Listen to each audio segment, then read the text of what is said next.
하나님께서 오늘 우리에게 주시는 말씀은 사사기 17장 7절부터 13절입니다. 사사기 17장 7절부터 13절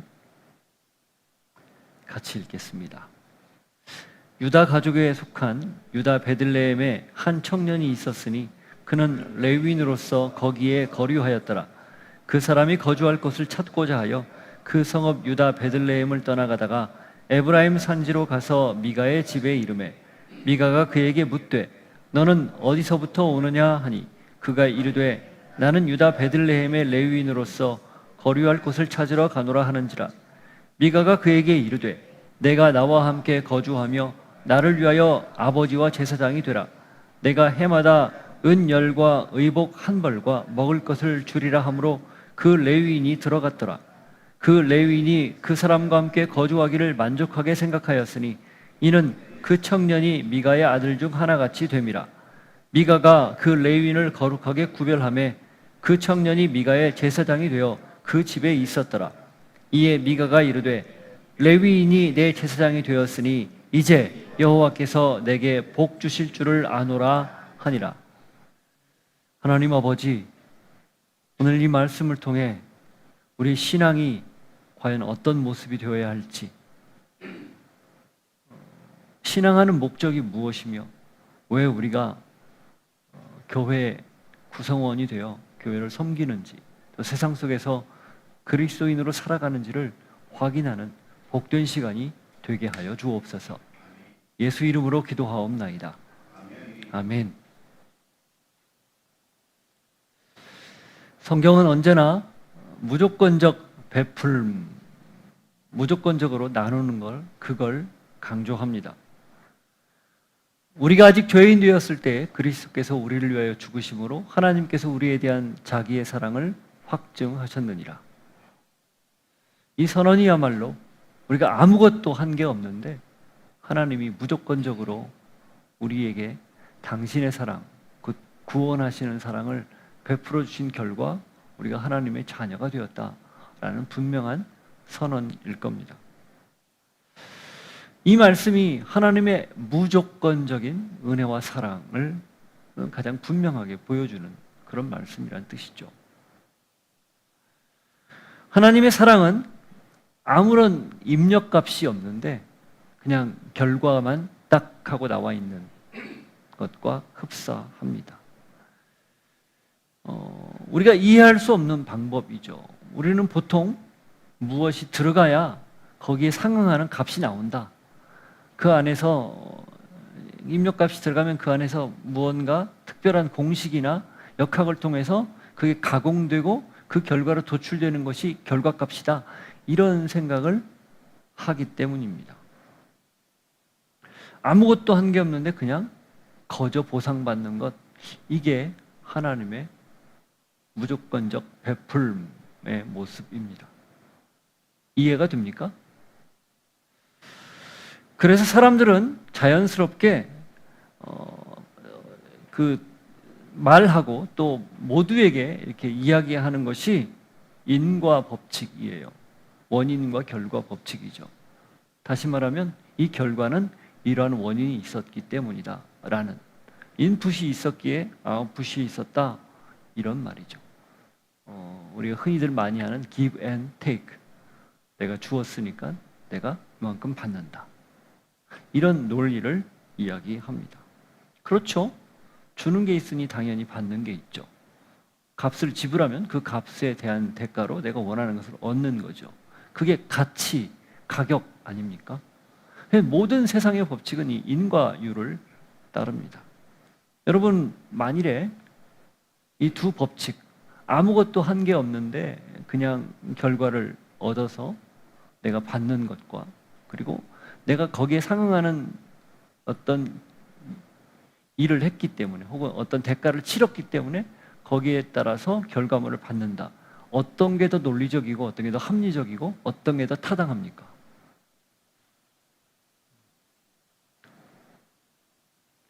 만일에 이 원인과 결과 법칙을 따르지 않으면 사람들이 그걸 뭐라고 생각할까요?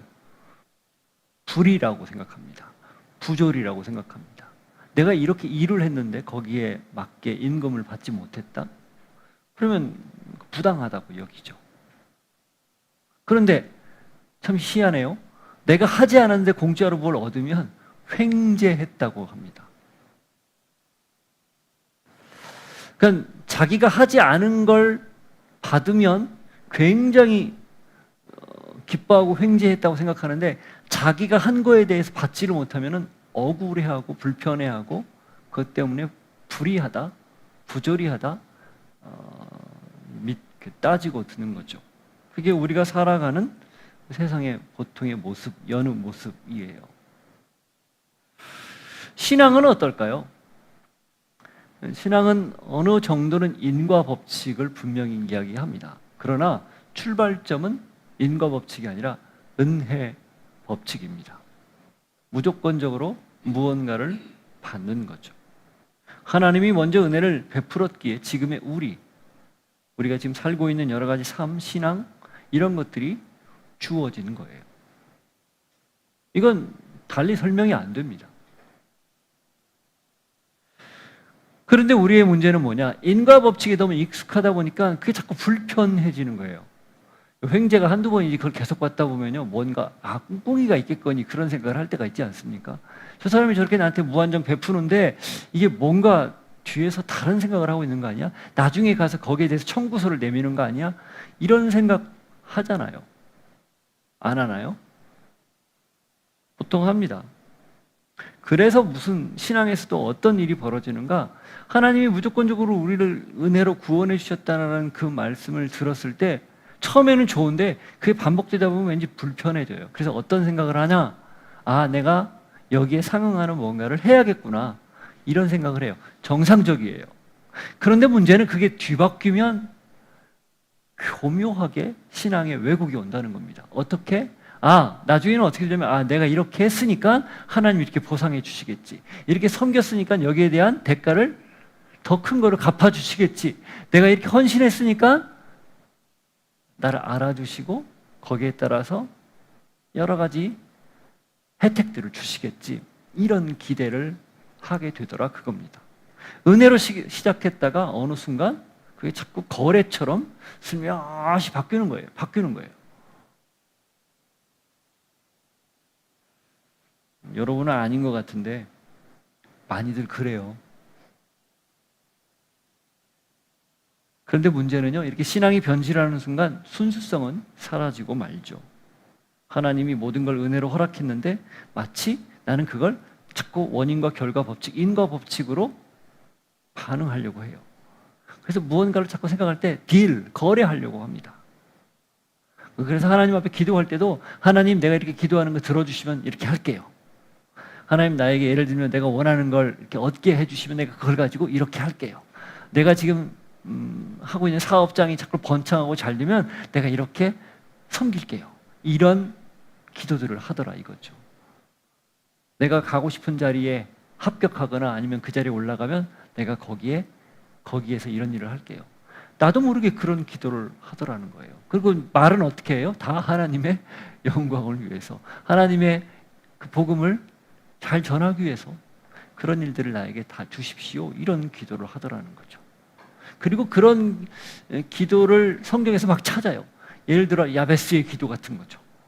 그리고 막 아멘하고 밑줄 긋고 하나님이 그가 기도했기에 이런 복을 주셨구나 생각하고 나에게도 그런 일이 벌어지게 해달라고 기도해요. 그리고 그런 관련 책이나 그런 관련 내용, 설교나 이런 것들이 굉장히 사람들에게 인기가 좋습니다. 왜 그럴까요? 우리 신앙이 나도 모르게 교묘하게 섞여버렸기 때문입니다. 본질을 놓치고 나도 모르게 그냥 일상적으로 많은 사람들이 의례껏 해왔던 방식을 따라가고, 또 그런 간증들을 듣다 보니 거기에 나도 모르게 동화돼서 그러는 거예요. 이게 어제 오늘 일이 아니라 인간이 살아가는 내내 벌어지는 일들입니다. 모든 종교는 그래서 다 조건부예요. 그렇죠? 선을 쌓으십시오. 그 말 아닙니까? 덕을 닦으십시오. 다 조건이에요. 적선하고 덕을 닦으면 거기에 맞는 그 각 종교에서 말하는 소위 말하는 구원이라는 것을 얻게 될 것이다. 그런데 우리가 성경에서 배우는 구원은 전혀 다른 거죠. 하나님이 이미 베풀어 주신 거예요. 무조건적으로. 단지 우리가 그걸 받아들이기만 하면 되는 거죠. 어떤 사람은 그런 얘기 하더라고요. 받아들이는 것도 조건 아닙니까? 그 조건이 맞죠. 그런데 그 받아들이게 하는 조건조차도 하나님이 허락해야 가능하다라고 말하는 게 성경이에요. 그래서 은혜죠. 오늘 본문은 미가와 레위인이 하나님을 왕으로 모시지 않고 각자의 필요에 따라서 조건부로 무언가를 주고받았을 때 벌어진 일을 보여줍니다. 근데 지난 시간에 우리가 사사기 17장 1절부터 6절을 보면서 왜 하필 미가의 집을, 그 미가가 신상을 만들고 그것을 가정에 자기 아들 중에 하나를 어머니가 제사장으로 세우고 그러면서 거기에 해설이 그때 왕이 없었으므로 사람들이 자기 속에는 옳은 대로 행했다라는 말을 왜 했을까? 그 얘기했습니다. 왕이 없었기 때문이 아니라 왕으로 인정하지 않았기 때문에 생기는 여러 가지 문제들을 저희가 함께 나눴어요. 오늘은 그 연장선에서 나오는 내용입니다. 그런데 왕이 없었기 때문에 그동안 하나님이 이렇게 만들어 놓으신, 하나님이 말씀해 주신 것들을 다 허물고 자기들이 말하는, 자기들이 원하는 대로만 결정하고 그것이 마치 하나님의 복을 얻을 수 있는, 복을 받을 수 있는 방편인 양 착각하는 내용, 그게 오늘 본문입니다. 그래서 신앙을 거래로 바꿔버리는 거예요.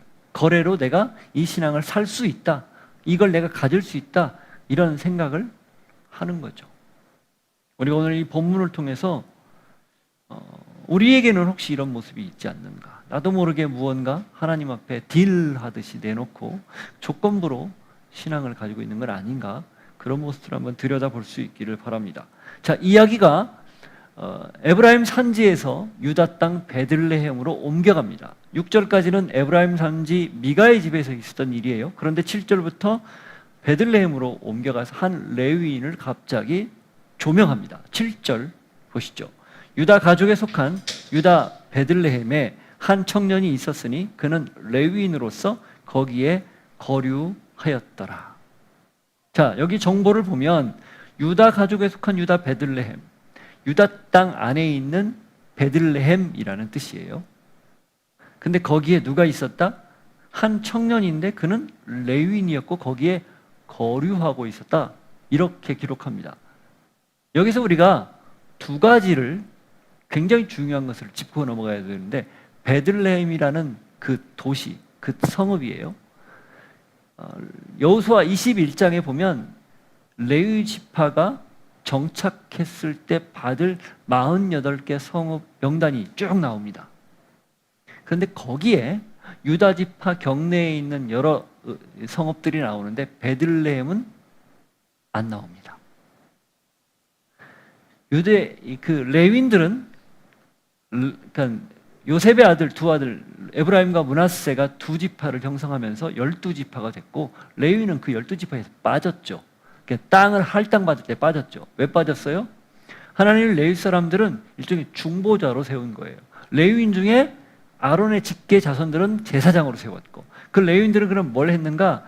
이 가나안 땅 정착한 그곳에 48개 성읍을 하나님이 구별해서 다시 레위인들에게 주라 했고, 거기에 다 골고루 흩어져 살았습니다. 목적은 하나예요. 각 지파의 모든 백성들이 예배를 드리거나 혹은 하나님을 섬길 때 레위인들을 통해서 그들의 도움을 받아서 하나님을 섬길 수 있도록 시스템적으로 만든 거예요. 그들이 율법도 가르치고 이렇게 함께 예배도 드리고, 이게 어떻게 보면 교회 같은 역할을 한 거죠. 그게 바로 하나님이 만들어 놓은 시스템인데, 거기에 레위인들이 그 성읍에 모여 살았습니다. 그 48개 성읍에. 근데 그 성읍이 아닌 다른 성읍에 가서 이 청년이 살았다는 거예요. 이게 뭘 뜻할까요? 레위인들은 농사를 안 졌어요, 쉽게 말하면. 그럼 어떻게 살았을까요? 그들도 먹고 살아야 되잖아요. 거기 사는 백성들이 자기들의 소득의 10의 1조를 레위인들에게 바쳤어요.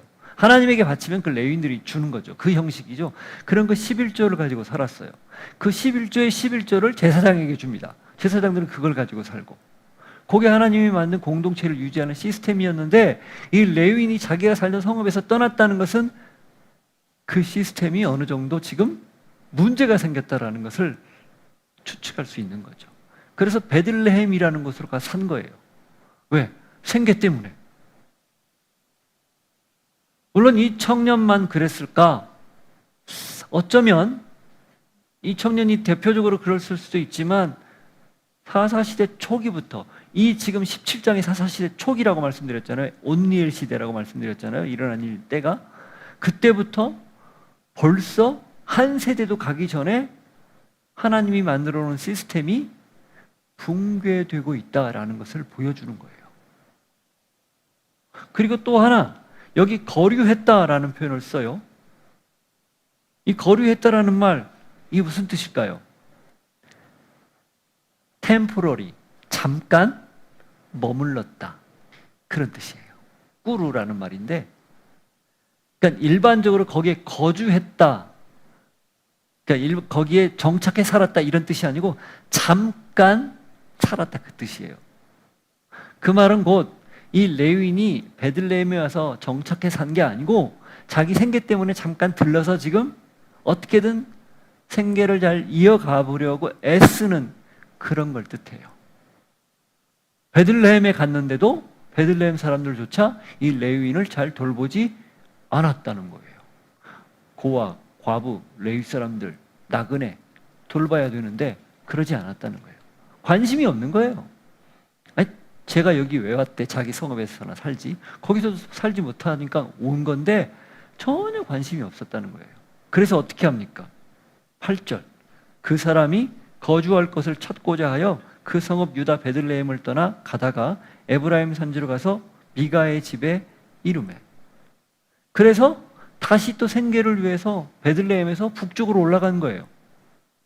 에브라임 땅을 관통해서 지금 가고 있는 거죠. 그나마 에브라임은 좀 넉넉한, 여러 가지 환경이 넉넉한 곳이었기 때문에 생각하고 간 것 같아요. 그러면서 미가의 집까지 우연히 들린 거예요. 찾아간 거죠.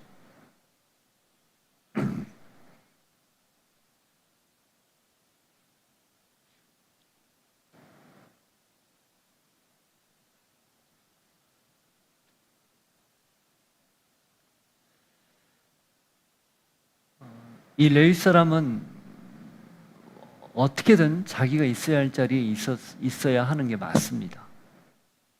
힘들어도. 힘들다고 자기가 있던 곳을 떠난 것, 그게 어쩌면 이 레위 사람이 가지고 있는 문제일지도 몰라요.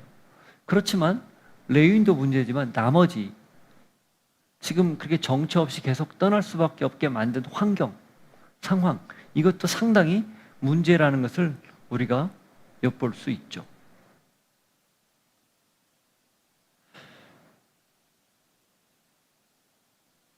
공동체 질서가 이미 무너졌다는 것을 짐작할 수 있는 겁니다. 그럼 왜 무너졌을까요? 신앙이 변질되지 않고서야 무너질 리가 없죠. 그것도 지금 채 1세대가 지나기 전에. 현실적인 문제 앞에서 신앙은 그냥 하나의 액세서리에 불과한 게 된 거죠. 하나님의 은혜로 가나안에 정착했는데 그걸 잊고 삶에 치이거나 혹은 다른 것에 눈을 돌린 결과일 가능성이 높습니다. 이미 아무렇지 않게 우상을 섬기거나 아무렇지 않게 다른 것들에 관심을 두는 그런 모습들이 이스라엘 공동체 전역에 팽배했다라는 것을 짐작할 수 있는 거죠.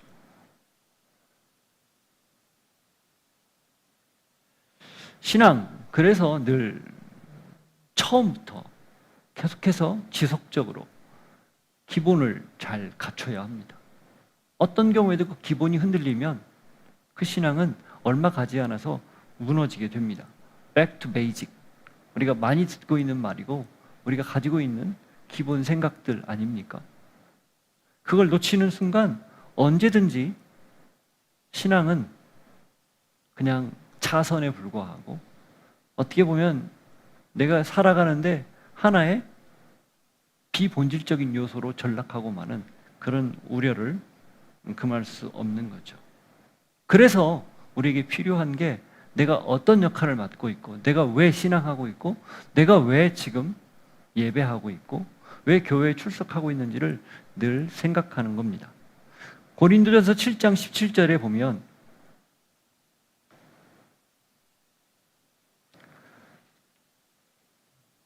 고린도전서 7장 17절 오직 주께서 각 사람에게 나눠주신 대로 하나님이 각 사람에게 부르신 그대로 행하라. 내가 모든 교회에서 이와 같이 명하노라. 오직 주님께서 나눠주신 대로 하나님이 각 사람을 부르신 대로 행하라. 자기에게 하나님이 주신 고유의 역할, 사명, 소명이 있거든요. 그걸 잊지 말아라. 그런 뜻이죠. 레위인은 레위인으로서의 사명을 잊지 않았어야 되고, 나머지 백성들은 백성으로서의 해야 할 역할, 의무를 잊지 않았어야 되는 문제였습니다. 그게 다 허물어졌기 때문에 지금 일어나는 문제, 일어나는 지금 일들이에요. 상황과 형편이 그러니까 어쩔 수 없다. 핑계는 되지만 사실 그 핑계조차도 원칙을 지켰으면 생기지 않을 문제였다라는 거죠. 자, 그렇게 해서 이 사람이 이렇게 생계를 위해서 가다가 어디를 찾습니까? 미가의 집에 이르렀죠. 그러니까 미가가 어떻게 얘기합니까? 9절. 미가가 그에게 묻되 너는 어디서부터 오느냐 하니 그가 이르되 나는 유다 베들레헴의 레위인으로서 거류할 곳을 찾으러 가노라 하는지라. 그래서 오는 사람을 보고 이제 청년으로 표현되어 있거든요. 레위인이 좀 젊은 사람처럼 보인 거죠. 물어본 거예요. 너 어디서부터 오니? 그랬더니 유다 베들레헴의 레위인이다. 또 이렇게 얘기를 해요. 베들레헴은 분명히 레위 성읍이 아닌데 그렇게 얘기를 해요. 그러니까 자기가 이전에 있었던 것을 말하는 거죠. 그 말을 듣고 이 미가는 무슨 생각을 했을까요? 네가 원래 있었던 것을 말하지 않고 베들레헴을 말했다는 것으로 볼 때 얘가 지금 말 그대로 머물 곳을 찾고 있구나. 그렇게 딱 추측하지 않겠어요? 그리고 또 그의 말도 그래요. 내가 거류할 것을 찾으러 간다. 그러니까 이 미가가 무슨 생각을 했을까요? 할렐루야, 하나님 살아계시는구나. 우리가 이 드라빔과 에봇을 만들어 놓고 집에 하나님을 모시고 살고 있는데, 그래서 모시긴 모셔야 되는데 아무도 없어서 아들 중에 하나, 그러니까 미가로 치면 자기 형제 중에 하나겠죠? 를 지금 제사장으로 세워가지고 무언가 찜찜하던 차에 레위인이 때마침 찾아왔으니 이거 하나님이 보내신 놀라운 일이다. 이렇게 생각하지 않았을까라는 거예요. 행간을 읽어보니. 그러니 어떻게 얘기해요? 10절. 미가가 그에게 이르되 내가 나와 함께 거주하며 나를 위하여 아버지와 제사장이 되라. 내가 해마다 은열과 의복 한 벌과 먹을 것을 주리라 하므로. 너무 잘 된 거예요. 그러니까 둘 다 필요가 딱 지금 들어맞는 순간입니다. 미가는 제사장이 필요했는데 때마침 레위인이 왔기 때문에 하나님의 뜻처럼 생각하고 흔쾌히 그에게 제안을 한 거고요. 이 레위 청년은 그걸 받아들이면 여기 나오는 것처럼 은 10개도 받고 의복도 받고 의식주가 해결되잖아요. 그리고 직업이 생기는 거예요. 무엇으로? 제사장으로. 그 딱 돼서 양자가 정확하게 필요가 딱 들어맞는 그 내용이에요.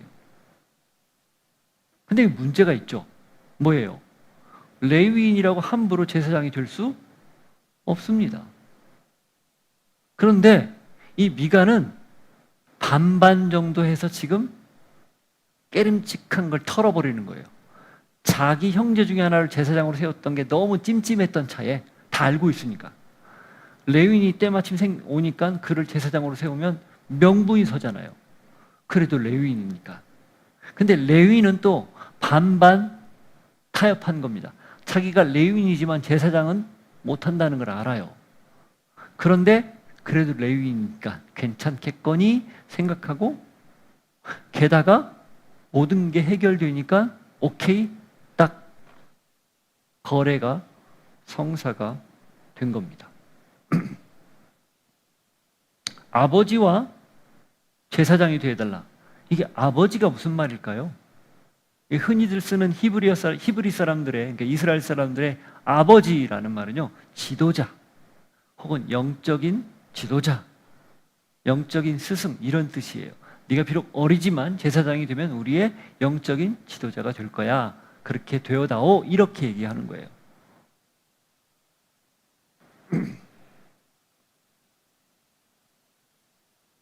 근데 이게 영적인 지도자입니까? 제가 볼 땐 영매예요, 영매. 그리고 그 깨림칙한 것을 털어버리는 그런 자기 정당화일 뿐이죠. 미가와 그 집안 사람들의 자기 중심적 왜곡된 신앙. 아니, 신앙이 아니죠. 가짜죠, 가짜. 그 가짜가 진짜처럼 탈바꿈한 전형적인 모습입니다. 하나도 성경적인 내용이 없어요. 전부 비성경적이고, 그러나 아무도 여기에 토를 달지 않습니다. 왜 그래요? 서로 이해가 맞아떨어졌으니까. 이런 모습, 이게 과연 이때만의 문제, 이때만의 모습일까? 이게 우리의 현실입니다. 오늘날도 다르지 않아요. 적당히 타협하는 겁니다. 적당히 물러서고 적당히 그냥 눈 감아주는 거죠. 교회 안에서 벌어지는 많은 일들, 말로 다 담기 어려울 만큼 많은 일들이 우리의 가슴을 아프게 하는데 어쩌면 이런 생각들 아닐까요? 다시 다른 각도로 보면 원칙이 분명히 있고 말씀이 분명히 있음에도 불구하고 상황과 환경과 형편이 그러지 않으니까 그걸 위해서 그 목표, 목적, 그걸 벗어나기 위해서 그냥 슬며시 넘어가는. 제가 지금 일부러 구체적으로 얘기 안 하는 거예요. 누가 침 뱉기니까. 근데 다 알아듣잖아요. 우리가 지금 무슨 말 하는지.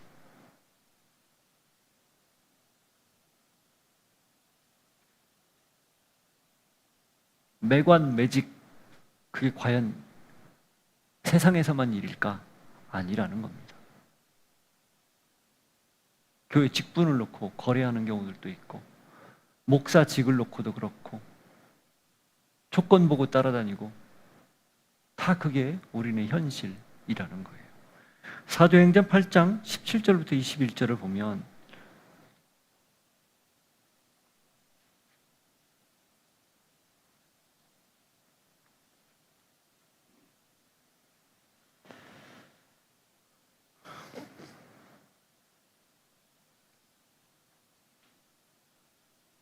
그 마술쟁이 시몬이 있는데 그 시몬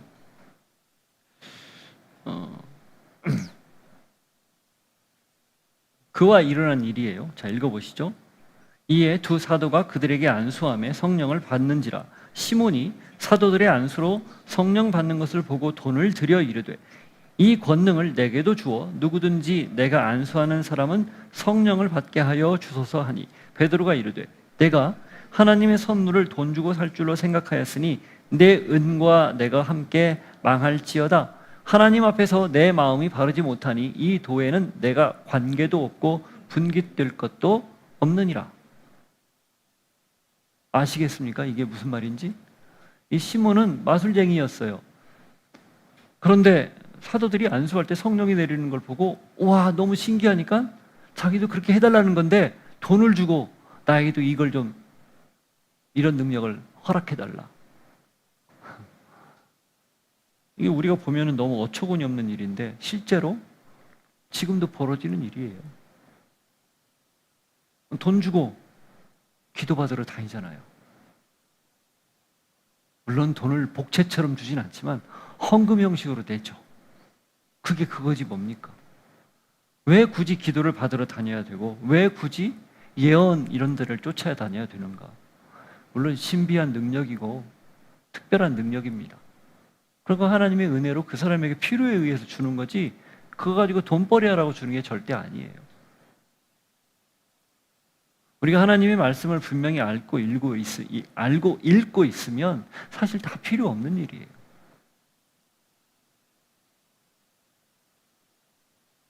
거기에서 모든 문제가 시작되는 겁니다. 영적으로 잡혀서 사로잡혀서 그 사람에게 다 조종당하는 거죠. 가스라이팅 당하는 거예요.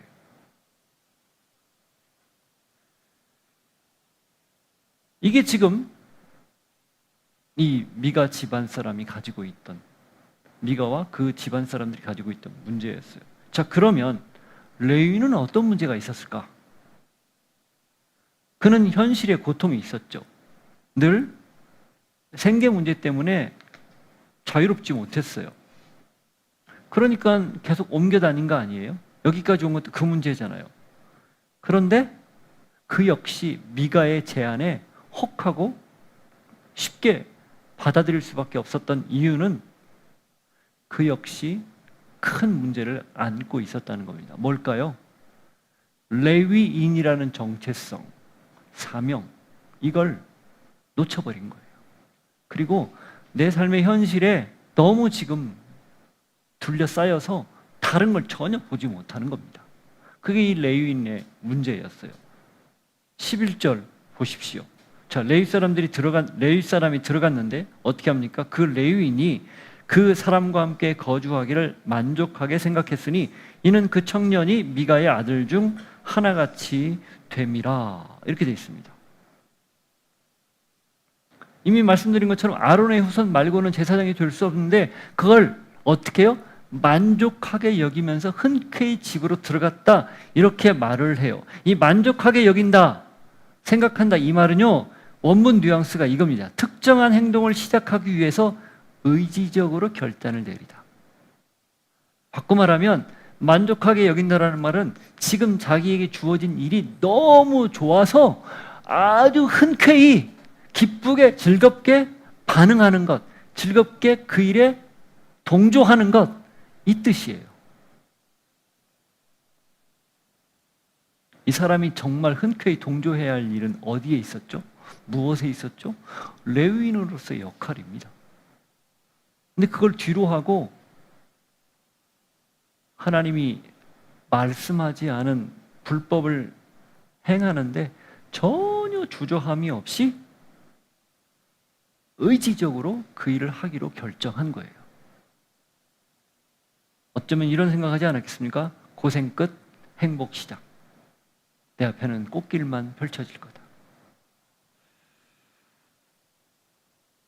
그뿐입니까?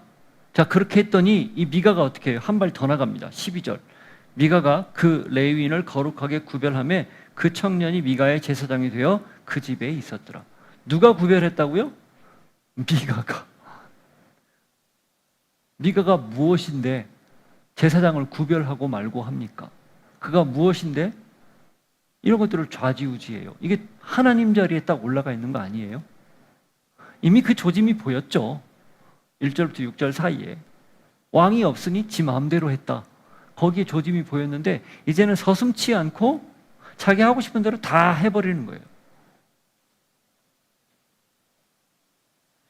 하나님의 뜻보다 자기에게 유리한 환경이나 상황, 이것들을 우선시할 때, 불리한 조건이라도 이익이 된다고 여기면 받아들일 때, 사명을 따르지 않고 조건을 따를 때, 원칙을 따르지 않고 상황을 모면하거나 타개하려는 목표만 보일 때 벌어지는 일이에요. 다 원칙을 뒤로 하고 전부 편의적인 생각, 자기중심의 생각들을 하는 거죠. 갈라디아서 1장 10절 한번 보십시오.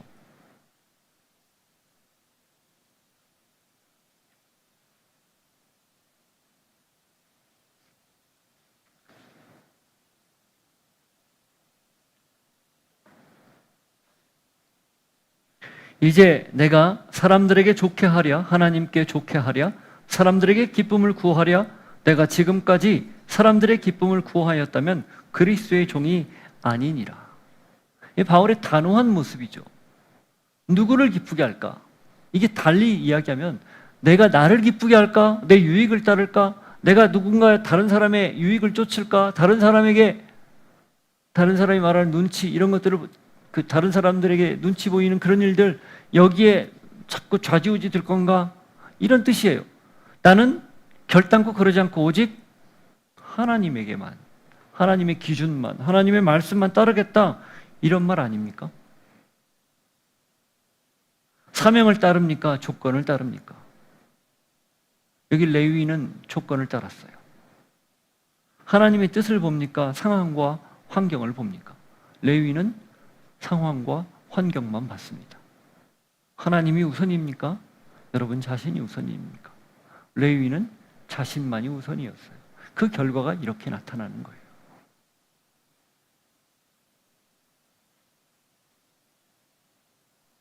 그리고 가장 불편한 내용은 13절입니다. 보시죠.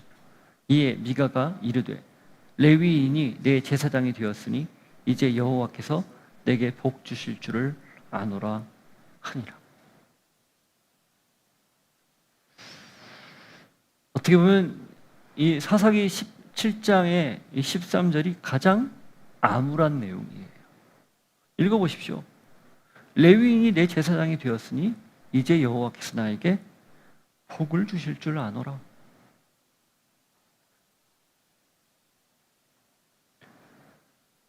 하나님을 왕으로 인정하지 않고 하나님이 복 그 자체인데 그걸 쫓지 않고 제사장이라는 조건, 그렇죠? 갖출 것 다 갖췄다. 이제는 하나님으로 자기들이 생각하고 만든 우상도 있고, 그리고 그걸 섬길 집도 있고, 제사장도 이제 버젓이 세웠어요. 약간 반쪽짜리 같지만 어쨌든 특별한 사람을 갖다 세웠어요. 대가도 지불했어요. 고용했으니까.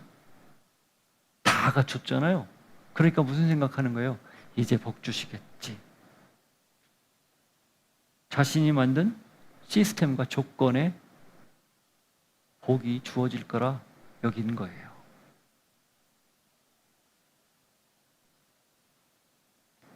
기복신앙이죠. 이 기복신앙은 자기 욕망에 모든 것이 채워지는 것, 알맞게 주어지는 것, 바라는 대로 이루어지는 것, 이것 아니겠습니까? 그래서 정성을 다하는 거예요. 지극정성을 다하는 거예요. 지성이면 감천이다. 정성을 다 쌓으면, 다 올리면 하늘도 감동한다. 그런 논리 아닙니까? 여러분, 복은 지성이면 감천이 아니라 관계에서 옵니다. 하나님과의 건강한 관계, 바른 관계. 하나님의 말씀 안에서 온전히 하나님을 제대로 알고 제대로 하나님을 섬기는 그 관계에서 오는 게 복이지, 우리의 삶에 벌어지는 현세적인 눈에 보이는 잡히는 그런 것들이 복이 아니에요. 또 물론 복일 수 있지만 그건 복의 그냥 지극히 단편적인 하나일 뿐이에요. 신명기 28장 2절에 보면 하나님이 이 이스라엘 백성들에게 복과 저주를 이야기할 때 이런 말씀을 하죠. 내가 내 하나님 여호와의 말씀을 청종하면 이 모든 복이 내게 임하며 내게 이르리니. 청종하면, 하나님의 말씀을 따르고 그 말씀대로 살면, 관계를 온전히 제대로 지속하면 그게 복의 근원이 된다. 그게 복이다. 이 말씀하시는 거 아닙니까? 이 레위인의 가장 큰 착각은 이렇게 하면 복 받을 줄 알았다는 거예요. 여지없이 무너집니다. 아주 처참하게 무너져요. 보란듯이 하나님이 깨트려 버리는 거예요. 뭐가 복이라는 걸 알려주려는 의도일까요? 하나님 당신 자신이. 여러분, 신앙이 이렇게 무언가 내가 이렇게 행했기 때문에 거기에 따라서 복을 받을 거라는 거래, 조건으로 전락하잖아요. 다 무너집니다. 공동체의 질서도, 사명도, 소명도, 그리고 복에 대한 개념도, 인생 자체도 다 무너지고 마는 거예요. 왜 기독교를 종교라 하지 않고 신앙이라고 할까요? 종교는 다 조건을 내세우기 때문에 그렇습니다. 그래서 전부 거래를 이야기해요. 그러나 신앙은 조건을 말하지 않습니다. 무조건입니다. 은혜를 이야기하죠. 그 은혜에 따라 나에게 주어진 게 너무 크고 감사해서 자발적으로 헌신하는 것, 자발적으로 하나님 앞에 아무런 대가나 기대 없이 그냥 좋아서 드리는 것, 이게 신앙이에요. 그리고 그런 신앙이 되어야만 우리의 신앙이 흔들리지 않고 건강한 신앙이 됩니다. 누가 이런 말하면 귀에 혹, 저런 말하면 눈이 거기에 쑥 빨려들고 생각이 거기로 잡혀가고, 이게 아니라 진득하니 이 하나님의 말씀 하나 붙들고 그냥 그 길 쭉 가는 거예요. 그게 복이에요. 여러분에게 이런 결단과 이런 모습이 있기를 축복합니다. 그래서 그 구원의 감격을 늘 잊지 않고 오늘 우리가 불렀던 찬양처럼 하나님 앞에 늘 감사한 마음으로 주님의 구원을 노래하고 하나님 주신 복이 바로 그 구원에 있다라는 사실을 기억하고 흔들리지 않는 믿음을 갖는 여러분들이 되기를 바랍니다. 같이 기도하죠. 지금은 우리 구주 예수 그리스도의 은혜와 하나님 아버지의 사랑과 성령님의 교통하심이 우리를 무조건적 은혜로 부르셨으니 그 구원의 은혜에 감사하여 우리가 하나님 앞에 삶을 드리며 주님 뜻대로 살기를 소망합니다. 결단하고 고백하는 주의 백성들 머리 위에, 삶의 자리 위에 이제로부터 영원토록 함께 하시기를 간절히 축원하옵나이다. 아멘.